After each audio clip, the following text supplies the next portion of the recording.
오늘 시작으로 해서 여러분들이 알기 쉽게끔 정말 병원 가면 뭘 하는지, 무슨 치료를 받는지, 솔직히 말할 때 바닥난 것 같은데. 그럼 질문 하나 드리겠습니다. 어이씨, 이거 좀 어려운 얘기인데. 잠깐만, 이거 좀 어려운 얘기인데?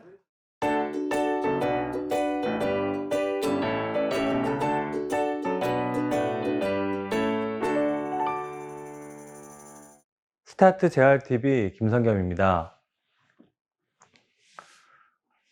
저희가 오늘부터 환자분들 입장에서 재활병 왔을 때 질환이 어떻고 그걸 이해하고 어떤 재활치료를 할지 여러 가지를 알려드리고자 이렇게 방송을 준비하게 되었습니다. 첫 타임으로 오늘은 뇌졸중을 시작해 볼까 합니다. 제가 어려운 말이나 이런 걸 쓰기보다는 거의 99% 환자분과 보호자분 입장에서 이해할 수 있도록 최대한 설명해 보도록 하겠습니다. 뇌졸중은 뇌경색과 뇌출혈을 합친 말을 말합니다. 우리 땅 속에 상하수도 파이프가 이렇게 흐르잖아요.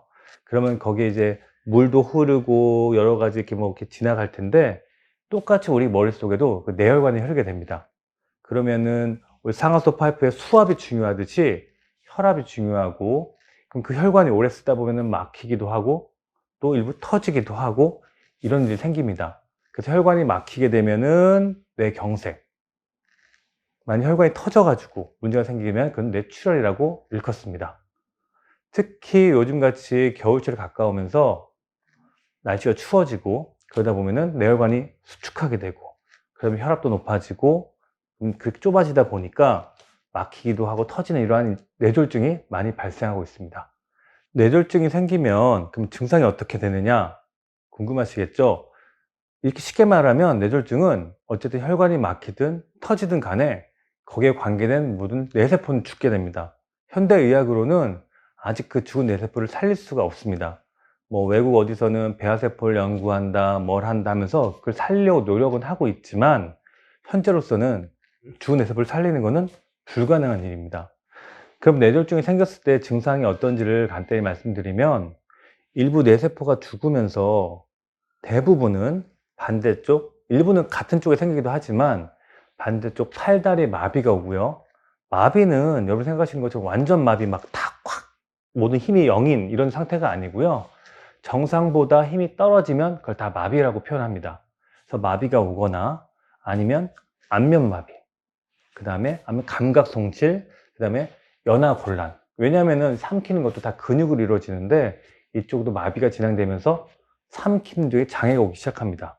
그 다음에 안면에 감각이 떨어지고요. 그 다음 상하지 근력의 감소, 그 다음에 배 쪽, 이 안쪽에도 변비나 어떤 배뇨장애 이것도 같이 진행이 됩니다. 처음에는 이런 증상이 나타나지만 나중에 시간이 지나면 또 어떤 증상이 나타나냐면 이 죽은 뇌세포가 변성이 일어나기 시작하면서 반대쪽 그 증상이 있는 그 편측으로 경직이 증가하거나 아니면 통증이 증가하거나 아니면 근력이 감소한 증상도 나타나기 시작합니다. 이때 나타난 통증은 우리가 생각하는 정형외과적인 통증이 아니고요. 팔다리 문제라기보다는 이 뇌세포의 문제이기 때문에 이런 경우를 신경이성 통증이라고 표현합니다. 그래서 통증 양상이 조금 다릅니다. 팔다리 아프다기보다는 저리고 땡기고 찔찔 아픈 이런 일반적이지 않은 통증이 발생하는 게 이 뇌졸중의 특징입니다. 뇌졸중 재활을 하는 데 있어서 중요한 의미가 한 가지가 있습니다. 무엇이냐면 초기 재활치료를 해야 된다는 얘기를 들어보셨을 겁니다. 왜냐하면은 어쨌든 뇌혈관이 막히든지 터지든지 그로 인한 뇌 손상이 왔을 때 이로 인해서 그 관계된 뇌세포는 아예 죽게 됩니다. 그리고 그 세포는 시간이 지나면 변성이 오기 시작하고요.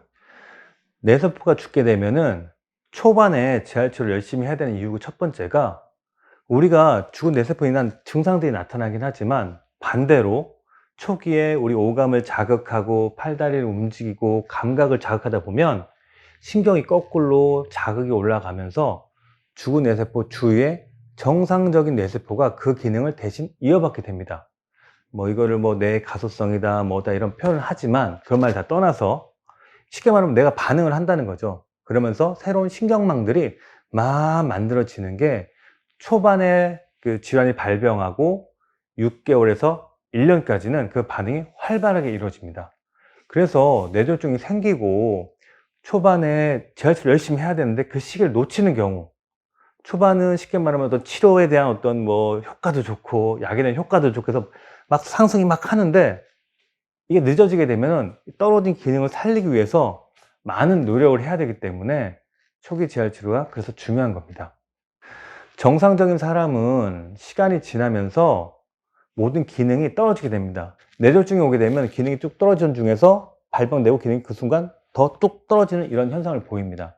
하지만 이때 어떤 급성기 치료가 끝나고서 바로 재활치료를 시작하게 되면 떨어진 기능이 다시 쭉 올라오는 반응을 합니다. 그래서 올라오는 게 한 6개월에서 1년까지는 급격하게 막 좋아지고요. 1년이 지나면서 완만해지고 2년까지는 완만하게 좋아지는 이런 모습을 보입니다. 하지만 2년 후에는 이게 계속 좋아지는 게 아니고요. 다시 쭉 떨어지면서 원래의 그 곡선을 따라가는 모습을 보이게 됩니다. 결론적으로 중요한 말은 2년 미만인 경우, 특히 6개월 미만, 1년 미만인 경우 재활치료를 빨리 시작해야지만이 좋아질 가능성이 높고 또 그만큼 좋아지게 되는 것입니다.